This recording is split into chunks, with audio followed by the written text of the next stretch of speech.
Bonjour et bienvenue dans l'émission Paroles de femmes. Nous parlons du thème de la reconnaissance depuis le début de la semaine. Comment bien vivre le manque de reconnaissance est notre thème d'aujourd'hui. Et nous sommes avec notre invitée Nadine Kabouya. Comme si j'ai envie de la reconnaissance. C'est pour les sables. Ça va bien, Nadine? Oui, ça va, Annabelle. Sandrine. Super. Donc, Nadine, pour celles qui nous rejoignent cette semaine, rappelle-nous qui tu es rapidement. D'accord. Alors, je suis Nadine Kabouya. Et je suis à Montréal avec mon mari, le pasteur Omer Kabouya, à l'église à Citadelle. Et puis, voilà. D'accord. Ouais. Super. Bah, c'était super rapide. Et tu as 3 enfants aussi? Oui, une fille de 14 et 2 garçons de 11 et 10. Waouh. Bon, félicitations. Alors, bravo, merci, s'il vous plaît. Je ne sais plus quoi dire, moi, dans cette série.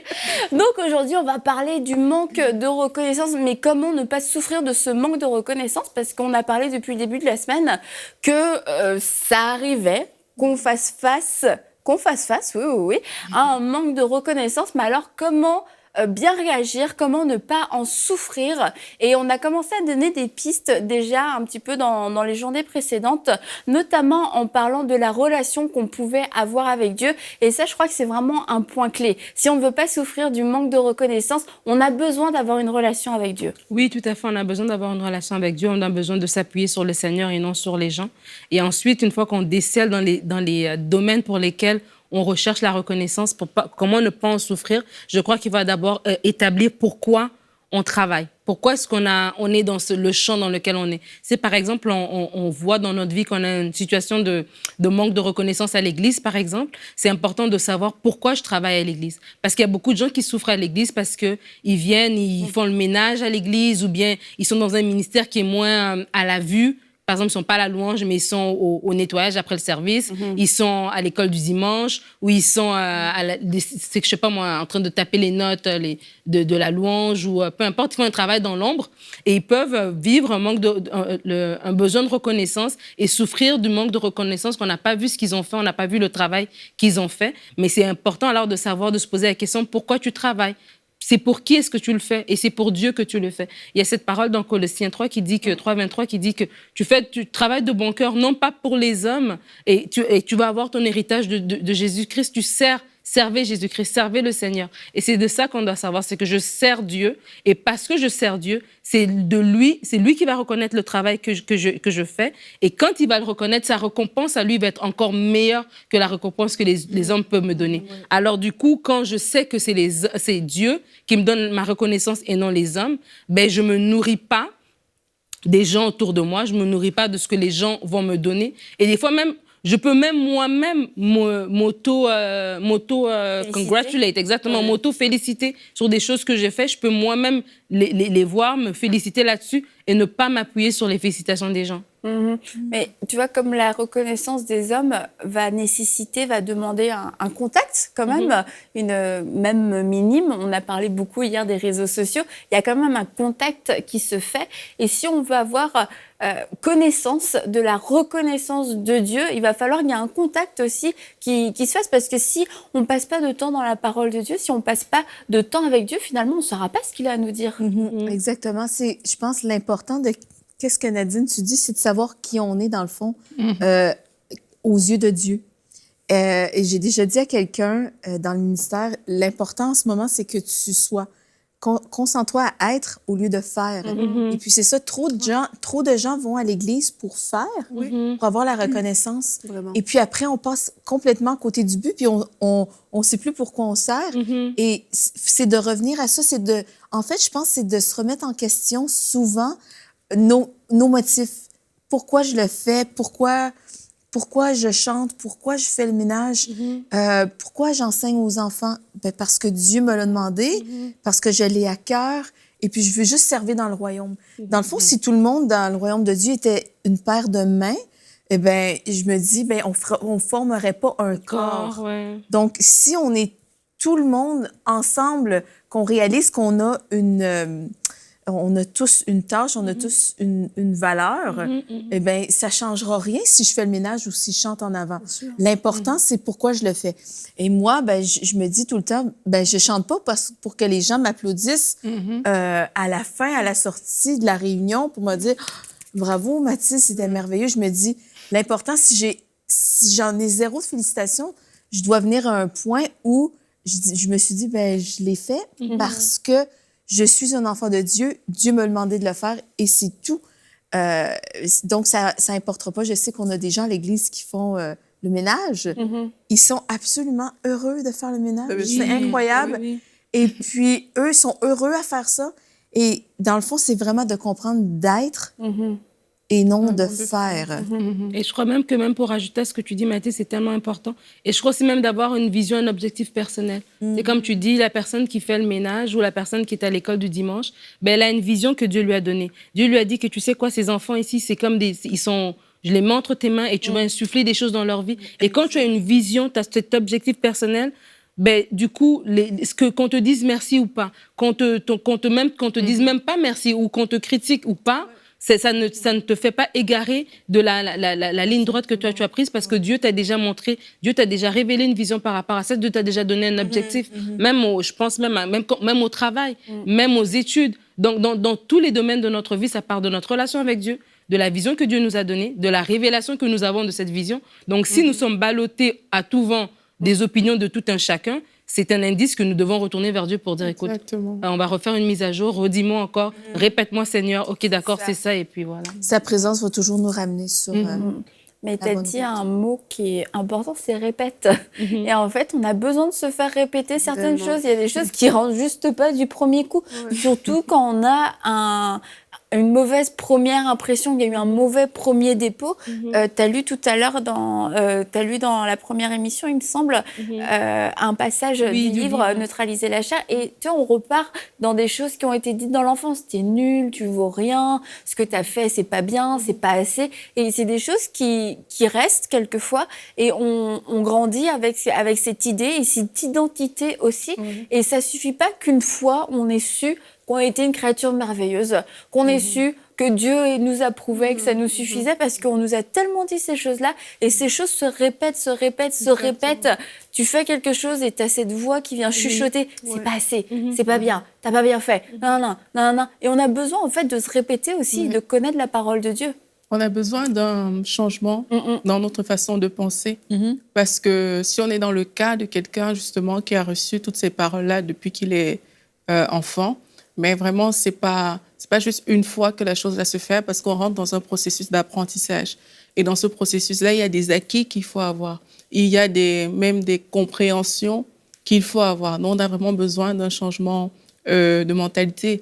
Mathilde disait il faut être, mais on a besoin de devenir cette personne-là. Et tant qu'on ne l'est pas encore devenu, mais il ne faut pas qu'on cherche à faire des choses qu'on n'est pas, en fait. Il ne faut pas qu'on cherche à manifester des choses qu'on n'est pas. Et il faut vraiment changer la façon de penser. C'est quelles sont les mauvaises pensées que le diable a mis en moi depuis que je suis petite. Qu'est-ce qui ne va pas avec ce que la parole de Dieu dit?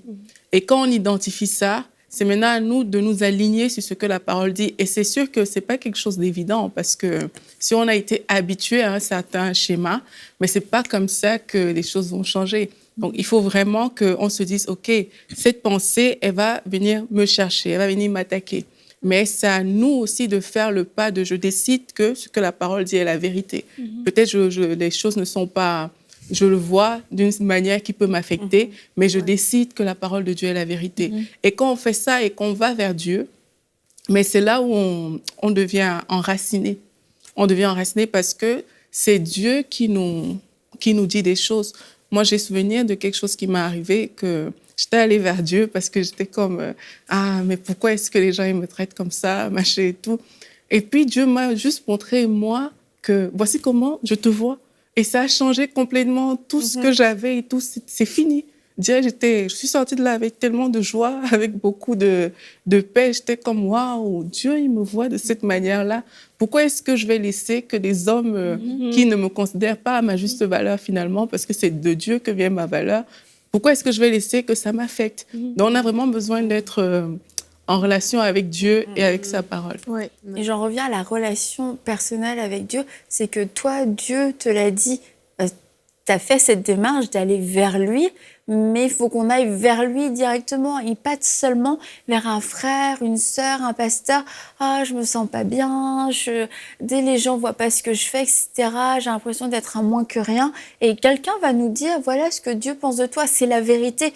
Mais rien ne vaut une parole directe de Dieu qui dit, voilà ce que moi je pense de toi. Ça laisse pas de place à la suspicion, la mauvaise interprétation, etc. Parce que c'est une parole qui va descendre dans notre cœur. Et la parole de Dieu nous dit, justement la parole de Dieu, que l'homme ne vivra pas de pain seulement, mais de toute parole qui sort de la bouche de Dieu.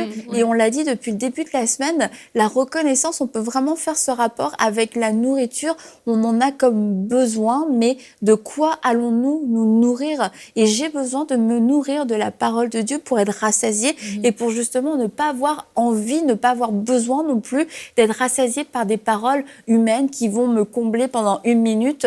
Puis après, c'est encore la panique dans ta tête. Mais est-ce qu'il a vraiment dit ça? C'était pour me faire plaisir?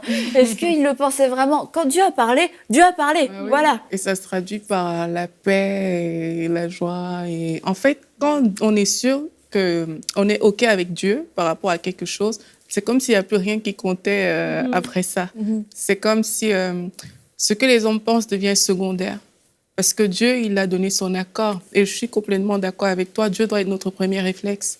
C'est pas un homme qui doit être la première personne avec qui je veux courir, mais il faut vraiment que Dieu soit mon premier réflexe.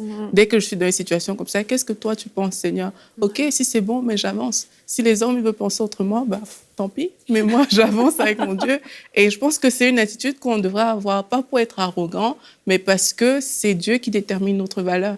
C'est pas les gens qui sont autour de nous, c'est vraiment Dieu. Et puis même, Dieu, il n'a qu'une opinion, alors que les hommes en ont autant qu'il y a d'hommes. Et puis, on le sait, dans plein de circonstances, on a pu le vérifier.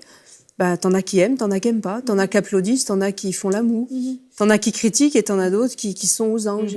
Tu peux jamais faire l'unanimité, en tout cas, c'est extrêmement rare. Et puis, donc, si tu te fies à ce que pensent les humains, ben, tu vas être ballotté de droite et de gauche. Je vais faire une image poétique. Vas-y. Comme une petite coquille de noix à la surface d'un océan en furie. Et il faut pas qu'on soit comme ça parce qu'on est vraiment ballotté de droite et de gauche, de droite et de gauche. Et on trouvera jamais notre paix si on attend que tout le monde soit d'accord et ravi de ce qu'on a fait et applaudisse à ce qu'on a fait. Ça marche pas. Ça ne peut pas marcher. Alors, c'est pas la peine de le chercher. Mais du coup, on est dans un espèce de yo-yo émotionnel. C'est le yo-yo, c'est ça. Ils aiment. Ils aiment pas. Voilà. Ils ont aimé. Ils ont pas aimé. Ils m'aiment plus. Et puis et moi, je me souviens d'avoir vu un reportage sur les vedettes de la chanson et la détresse de ceux qui ont été vedettes et qui ne le sont plus. Parce que en fait, ils expliquaient dans le reportage que les vedettes de la chanson se sentent aimés du public quand ils sont applaudis. Et en fait, quand ils sont plus applaudis parce que leur succès est passé, pour eux, égale manque d'amour. On ne m'aime plus. Il y en a qui tombent dans des profondes dépressions. Et ceux qui tiennent le coup, c'est ceux qui n'ont pas vu dans les applaudissements une cote d'amour. C'est les seuls qui s'en sortent. Sinon, les autres, et beaucoup, je dis des vedettes de la chanson, mais ça peut être des vedettes du cinéma, des gens qui ont été beaucoup sous les spotlights, puis qui d'un seul coup sont dans l'ombre. Et ça, à une beaucoup plus petite échelle, ça peut nous arriver dans l'église. On nous a applaudi un temps, puis à un moment donné, on est dans l'ombre. Puis là, du coup, tout s'effondre, et puis on est... Non, la cote d'amour ne se mesure pas aux applaudissements. Il se trouve que l'approbation du public ou des autres, c'est vraiment subjectif. Exact. C'est sujet à une opinion et tout le monde a une opinion différente. Tandis que si on va chercher notre opinion de nous-mêmes vers Dieu, eh bien, son opinion, c'est inconditionnel. C'est l'amour inconditionnel. Et on parlait tantôt d'être allé dans le lieu secret. Je pense que c'est quelque chose qu'on doit développer comme premier réflexe quand on lutte avec peut-être un esprit de rejet ou j'ai pas eu la reconnaissance dont je cherchais. Je dois tout de suite courir dans les bras du Père pour savoir, Dieu, c'est quoi, qu'est-ce que tu as pensé de ça? Et Dieu va nous rappeler qui nous sommes en lui. Et toi, tu as eu une révélation dans la présence de Dieu. C'est pas quelqu'un qui te le dit, c'est pas ton pasteur, c'est pas une amie, mais c'est Dieu qui te le dit.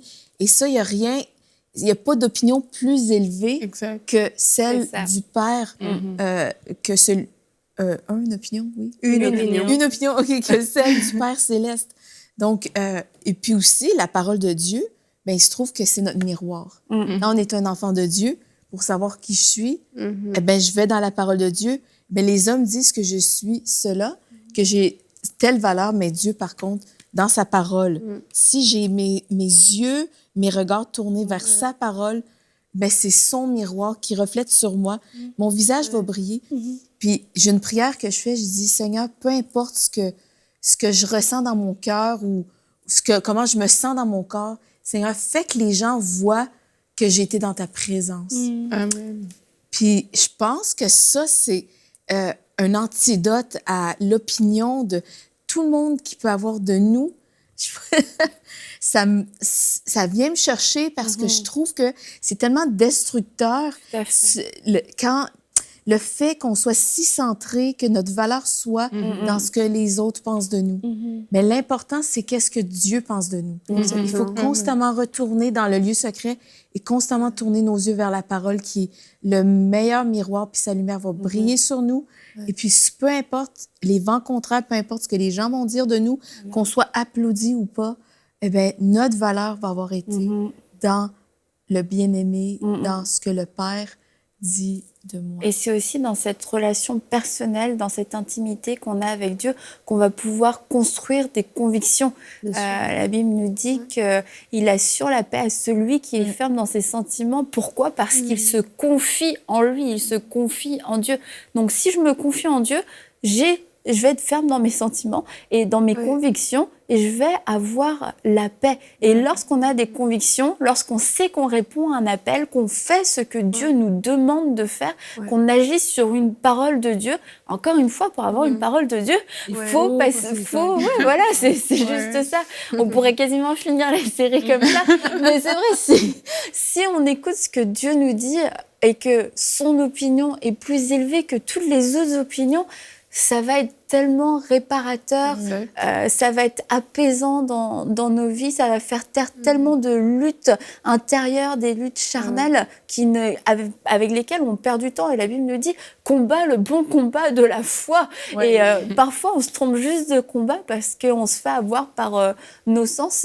Mais j'aimerais qu'on puisse parler plus des convictions et de l'appel. Il y a des gens comme Noé qui a construit une arche. Franchement, le gars, il avait besoin d'avoir une sacrée dose de conviction parce que la reconnaissance, il n'y en avait pas tant que ça à ce moment-là quand il construisait son arche. Non, du tout. Non, du tout. Il n'y avait jamais plu sur... c'est clair qu'il faut avoir sur le cœur un gros dépôt pour se lever et construire une arche dans le temps.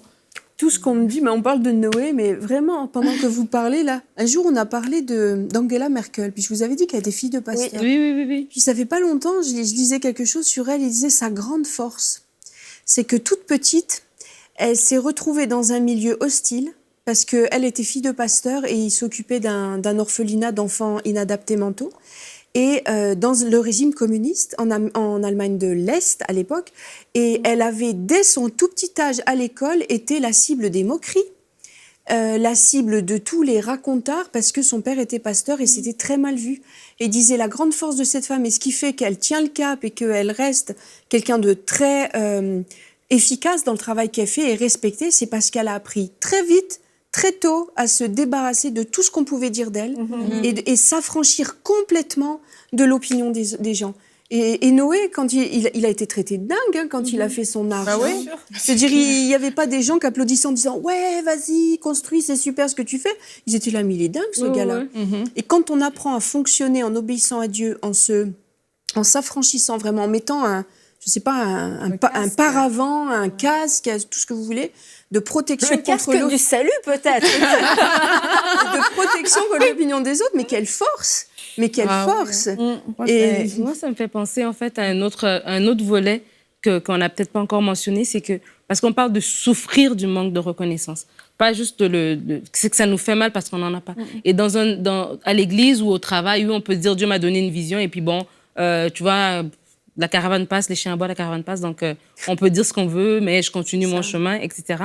Mais par exemple, dans le couple, c'est dans une relation, on est avec quelqu'un dont sa parole, oui, va nous faire quelque chose parce qu'on est vulnérable à ce qu'il a à dire. C'est pas comme un employé, c'est pas comme un frère à l'église. Son mari, sa femme, ce qu'il dit va nous toucher. Et on parle de ces souffrances-là, nous, en tant que femmes, et il y a des femmes qui nous écoutent qui ont peut-être ces souffrances-là parce que tu fais pour ton mari, tu fais pour ta famille, tu te donnes à fond et il n'y a pas de merci, il n'y a pas de mot de reconnaissance, il y a pas on ne valorise pas le travail que tu fais. Et dans ces cas-là, je crois que oui, on doit se ressourcer à Dieu, oui, on doit aller vers Dieu pour nous donner cette stabilité mentale, tu vois. Mais n'empêche, on doit aussi le verbaliser à l'autre. Parce que si on est dans une relation et on fait, et l'autre ne dit jamais rien, ou l'autre minimise constamment et on en souffre, parce qu'on parle vraiment de souffrance et que ça nous fait mal, il faut trouver le moyen de le verbaliser, de le demander. La personne, elle va pas lire dans tes pensées. Des fois, la personne en face le fait de façon... c'est pas méchant, tout ça, c'est inconscient. Il est juste pas peut-être bavard ou il est juste pas conscient qu'il doit le dire tout le temps. Et donc, vraiment, il faut pas avoir peur non plus d'adresser ça, on va le développer vraiment d'ici la fin de la semaine. Parce que là, on a beaucoup parlé de comment moi je perçois mon manque de reconnaissance. Mais c'est important d'être aussi un donneur. Et on va voir demain et après-demain comment donner cette reconnaissance de façon volontaire et intentionnelle. Peut-être qu'Aurélie pourra nous partager son témoignage personnel. Et il y a aussi un point, je crois, qui nous joue des tours à beaucoup, c'est l'interprétation, le soupçon du silence. Quelquefois, on souffre de manque de reconnaissance parce que on est un petit peu, on se met victime nous-mêmes. Ok, il a rien dit, elle a rien dit, ça veut dire qu'elle aime pas. Ça veut dire qu'il a pas vu. Peut-être pas. Peut-être que l'amour ne soupçonne pas le mal. Qu'en pensez-vous? Ah, votre silence en dit long. Hein. Moi, je suis sûre, je ne vais pas faire l'unanimité. Vas-y. C'est Mais pas je pense grave. qu'il faut apprendre à dire tant pis pour toi. Hein? Moi, c'est ce que je pense. C'est que quand on fait quelque chose qui semble correct, que Dieu nous a montré et tout, mais il faut apprendre à dire aux gens qui nous entourent, s'ils ne reconnaissent pas, mais tant pis pour toi. Parce que c'est Dieu qui nous l'a montré. C'est Dieu qui nous a envoyés sur ce chemin-là. Et notre but, c'est de répondre à la volonté de Dieu. Donc, si les autres ne sont pas OK avec ça, ben, tant pis pour eux. Et moi, je peux même rajouter à ça, c'est que dans ce que tu dis, pour ne pas soupçonner, je crois que nous-mêmes aussi, on doit travailler sur la façon dont on interprète les choses. Et la Bible nous dit dans Philippiens que tout ce qui est vrai, que tout ce qui est honorable, que tout ce qui est digne de louange soit l'objet de vos pensées. Alors, des fois, le silence de quelqu'un, c'est pas parce qu'il a pas vu. C'est ça. C'est juste que, peut-être qu'il a pas vu. Mais c'est juste qu'il a pas pensé à... Alors, peut-être qu'il allait te le dire, mais plus tard. Des fois, moi, mon mari, on est là, et puis je lui dis quelque chose, il va me dire quelque chose, il me dit, mais on vient juste rentrer dans la voiture. Oh, mais qu'est-ce que t'en penses? Mais laisse-moi juste comme m'asseoir 2 minutes. Tu vois, et vice-versa. Donc, c'est pas que la personne n'avait pas l'intention de le faire, mais c'est sur le coup, elle était prise à autre chose. Donc, nous-mêmes aussi, on doit aussi faire ce raisonnement nous-mêmes de pas toujours penser qu'on est la victime et puis les gens, ils voient pas. Regarde, j'étais au culte, je suis la première arrivée. C'est toujours moi qui ouvre le sanctuaire ou c'est toujours moi qui fais ceci, qui fait cela. Si ça nous dérange, c'est peut-être aussi le Seigneur permet aussi ce silence des gens autour de nous pour réveiller ces talents parce que, comme on a dit, je pense que c'est l'émission passée, de la flatterie, du désir d'être approuvé des autres. Ça fait que si on a déjà cette faille-là, on va peut-être que le Seigneur veut aussi nous réveiller par rapport à ça avant que ça tombe dans autre chose. Mais je pense que ça revient toujours à la même conclusion. Oui, c'est c'est d'avoir la reconnaissance. Pour la bonne de tous les symptômes possibles. Si j'ai la reconnaissance de Dieu, en fait, ça va guérir mon cœur. Oui. Exact. C'est qu'il n'y a pas de silence, véritablement. C'est ça, mais dans le fond, si j'ai la reconnaissance de Dieu, je ne serais pas mal à l'aise avec ce silence. Avec le silence, Je viendrai pas... je serais pas susceptible à cause du silence. Je vais juste croire rien du silence. Si j'ai posté quelque chose puis je m'attendais d'avoir 350 likes puis que je les ai pas eus, mais je sais que mon post il est bien correct. Ça. L'important, c'est ça, c'est la reconnaissance et ma valeur est en Dieu. Je vais le dire autrement, mais ça revient encore à la même chose. C'est une question d'étalon de mesure. Avec quoi est-ce qu'on mesure ce qu'on a fait? Puisque, non, mais c'est vrai, des fois, on a fait quelque chose, on a besoin d'une analyse. Hein, après l'avoir, est-ce que je l'ai bien fait, est-ce que je l'ai pas bien fait? Mais maintenant, la question, elle est légitime, mais c'est quoi ton étalon de mesure? Est-ce que c'est selon les critères de Dieu ou est-ce que c'est selon les critères des hommes? Ben, si c'est les critères de Dieu, ben, si quelqu'un reste silencieux, ben, de toute façon, ça tombe bien. Tu t'en fiches de ce qu'il va dire. Donc, non, mais c'est vrai. Et c'est comme ça que tu te présentes toujours. De toute manière, je m'en fiche que tu dises ça. Un peu de sagesse, quand même. D'ajouter cette dernière petite pensée, c'est que l'opinion des gens sera toujours... Oui, j'ai ma pensée. C'était bien parti. Ça avait l'air vraiment bien. Non, c'est c'est que Dieu rétablit toujours la vérité. Ah oui, Et que l'opinion de Dieu va chasser le mensonge. Exact. Amen. Donc, si vraiment, comme on a parlé tantôt, je sais ce que Dieu pense de moi, je suis allée dans la parole, j'ai regardé, je suis allée dans la présence de Dieu, et vraiment, Dieu me montre qu'est-ce qu'il pense de moi, qui je suis, Ouais. eh bien, ça rétablit la vérité. Exactement. Et sa vérité chasse le mensonge. Amen. Ouais. Donc, les silences, les faux témoignages, c'est ça. mon opinion de que je pense Exact. que, ben ça s'éteint tout, ça faiblit, ça pâlit vraiment dans la lumière de Est-ce que la présence. vous me permettez de vous donner un nouveau verset de l'Évangile selon Anne? Je cite, cause toujours tu m'intéresses.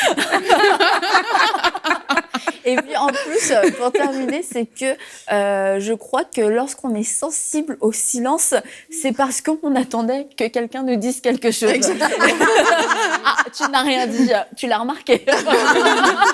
Et si nous remarquons les silences, si on est si sensible au silence, et si ces silences nous font du mal en plus, c'est vraiment qu'on attendait la parole de reconnaissance. Tu sais, comme les petits chiens après manger, ils attendent les restes. Mais non, on va se dire, je me contente de la parole de Dieu. Elle me nourrit, elle est suffisante, elle m'a rassasiée, et je ne veux pas aller quémander. Je vaux plus que ça, que d'aller quémander des compliments ici et là. Puis finalement, quelquefois, les gens vont être poussés à nous faire des compliments pour qu'on se sente mieux, mais c'est même pas vraiment sincère. Oui. Donc, mieux vaut un compliment spontané, une reconnaissance spontanée qui va arriver. Ok, merci, super. Et puis voilà, plutôt que d'aller la chercher. Donc, demain, on se retrouve pour une prochaine émission de Paroles de Femmes et on va voir comment donner la reconnaissance, que ce sera une clé pour un leadership puissant et efficace. Nous avons dit le mot magique, leadership. Vous allez tous être là demain. Alors, à demain pour une prochaine émission de Paroles de Femmes. Envoyez-nous votre témoignage à paroledefemmes@enseigne-moi.com.